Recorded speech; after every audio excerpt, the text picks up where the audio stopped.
오늘의 말씀 출애굽기 26장 15절부터 37절 말씀.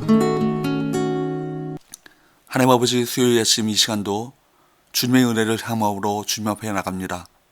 이 시간에도 우리 모두에게 말씀을 통해 하나님의 음성을 들려주옵소서. 예수님의 이름으로 기도합니다. 아멘. 할렐루야. 성교 성도 여러분, 오늘도 하나님의 은혜와 평강이 가득한 하루가 되시길 축복합니다. 오늘 우리에게 주시는 하나님의 말씀은 출애굽기 26장 15절에서 37절 말씀입니다. 오늘 본문은 성막 안에서도 지성소와 성소로 이루어진 회막의 내부 구조물에 대한 지침을 다룹니다. 먼저 15절에서 30절 말씀은 성막에 세울 기둥의 제작과 설치 방식을 소개합니다. 그리고 31절에서 37절 말씀은 회막 안에서 지성소와 성소를 구분하고 또 전체 성막의 안과 밖에 한계를 설정하는 휘장의 제작 및 배치 방식을 차례로 설명합니다.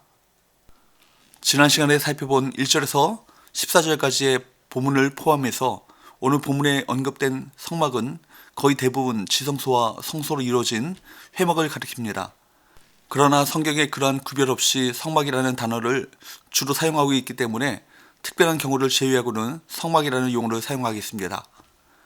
1절에서 14절이 전체 성막의 지붕과 사방을 4겹으로 덮는 휘장의 종류와 그것을 만드는 방법에 치중했다면 오늘 본문은 성막 안 회막의 내부 공간을 만드는 뼈대와 구조물에 관심을 집중합니다. 먼저 15절에서 하나님께서는 성막의 골격을 이루는 널판, 즉 기둥들에 대해 말씀하십니다. 조각목, 즉 아카시아 나무로 만든 널판은 성막을 둘러 바람을 완전히 차단하고 내부를 보호했습니다. 19절을 보면 널판 밑에는 은받침을 2개씩 두고 중간에는 26절과 같이 조각목, 즉 아카시아 나무로 띠를 만들어 널판들이 넘어지지 않도록 했습니다. 말하자면 성막의 벽을 구성하는 나무 널판들을 연결하는 나무띠라는 것은 가로대를 말합니다. 널판들을 서로 연결해 서로 단단하게 고정시키는 역할을 하는 것이죠. 29절을 보면 널판과 띠를 꿰는 고리는 모두 금으로 싸서 아름답게 했습니다. 이와 마찬가지로 성도들의 거룩한 성전인 교회는 예수님을 모퉁이 돌로 삼아 모든 사람을 긴밀하게 연결시킵니다. 비록 각기 다른 은사와 모습을 가지고 있다 하더라도 성령 안에서 하나가 될 때 하나님께서 임재하시는 거룩한 처소가 됩니다. 성도는 독불장군이 되어서는 안 됩니다. 나보다 남을 낮게 여기고 진심으로 존중하고 서로 연결하며 서로를 지탱해 가면서 거룩한 성전으로 세워져야 합니다. 또한 성막이 만왕의 왕이신 하나님이 거하시는 처소이듯이 신약의 교회 공동체는 영적인 거룩한 성전이 되어 왕이신 하나님께서 임재하시는 거룩한 처소가 되는 것입니다. 우리 예배 가운데, 우리 모임 가운데 하나님께서 임재하시는 거룩한 처소가 되기 위하여 더욱 하나님을 경외하고 존중하는 마음으로 주님 앞에 나가야겠습니다.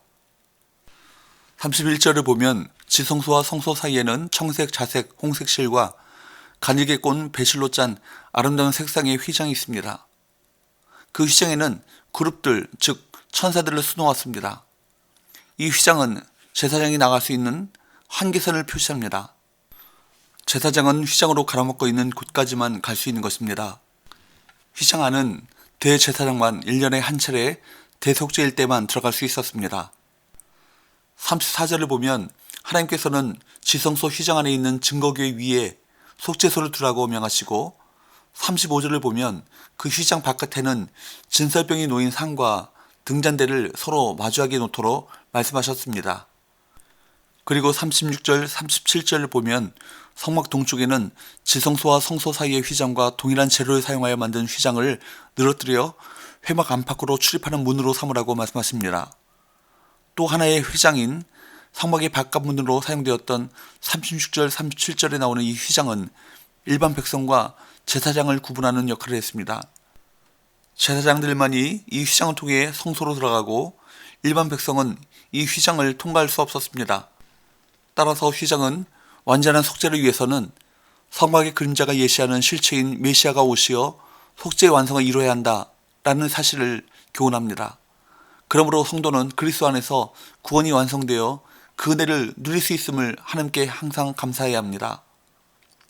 오늘 말씀 가운데 나오는 성막 휘장은 하나님과 죄인 사이에 분명한 경계를 보여줍니다. 그런데 휘장은 역설적으로 찢어져 사라지기 위해 존재했습니다. 마태복음 27장 51절 보면 예수님께서 십자가에 달려 운명하실 때 지성소와 성소를 가로막고 있었던 성막 휘장이 찢어졌습니다. 십자가에서 예수님의 몸이 찢겨지신 것처럼 지성소와 성소 사이의 휘장이 찢겨짐으로써 죄인이 지성소 안으로, 즉 거룩하신 하나님 앞에 나갈 수 있는 길이 열린 것입니다. 그러므로 히브리서 10장 19절 20절 말씀은 그리스도 안에 있는 모든 성도는 예수님의 피를 힘입어 성소에 들어갈 담력과 길을 얻게 되었다고 분명하게 선언하고 있습니다. 또한 베드로전서 2장 9절 말씀과 같이 모든 성도는 그리스도 안에서 거룩한 제사장이 되었습니다. 이스라엘 백성이 들어갈 수 없었던 성소에 제사장의 자격으로 담대하게 들어가 하나님께 나아가 하나님을 아버지라고 부르는 특권을 누리게 되었습니다. 그리스도 안에서 구원의 완성이 이루어진 것입니다. 예수님께서는 죄인이 하나님께 나가는데 당신께서 하시는 역할에 대해 가르쳐 주신 적이 있습니다. 예수님께서는 요한복음 14장 6절에 자신만이 유일한 구원의 길이라고 알려주셨습니다. 이런 예수님을 통해서만 생명과 진리이신 하나님 아버지께 나갈 수 있다는 선언입니다. 그러므로 성도는 그리스도께서 십자가에 죽으심과 같이 죄인인 옛사람이 그리스도와 함께 십자가에 못 박혀 죽은 것으로 여겨야 합니다.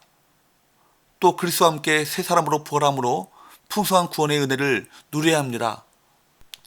또한 많은 사람을 이 은혜에 초대하여 함께 구원의 길로 나가야 합니다. 성막의 휘장은 어느 누구도 스스로 넘어설 수 없는 절대적 경계선이었기에 하나님께서는 아들을 내어주시어 그 길을 여셨습니다. 우리 모든 성도들은 그리스도의 몸이 찢기심으로 구원받았음을 기억하며 하나님과 그의 나라를 위해 헌신해야 하고, 또한 우리의 교회가 하나님께서 임재하시는 거룩한 성전이 되기 위해 하나 되어 주님께서 주신 사명을 감당해야 할 것입니다. 이것이 하나님의 은혜에 보답하는 방법일 것입니다. 기도합시다. 하나님 아버지 감사합니다. 감히 하나님의 존전 앞에 나갈 수 없는 자격 없는 자들이 예수 그리스도의 십자가의 은혜로 하나님 앞에 나아가 하나님을 섬길 수 있는 은혜를 주심에 감사합니다. 우리가 하나님께서 임재하시는 거룩한 성전이 되게 하여 만왕의 왕이신 하나님을 항상 경외하며 존중하는 삶을 살아가게 하여 주옵소서. 예수님 이름으로 기도합니다. 아멘.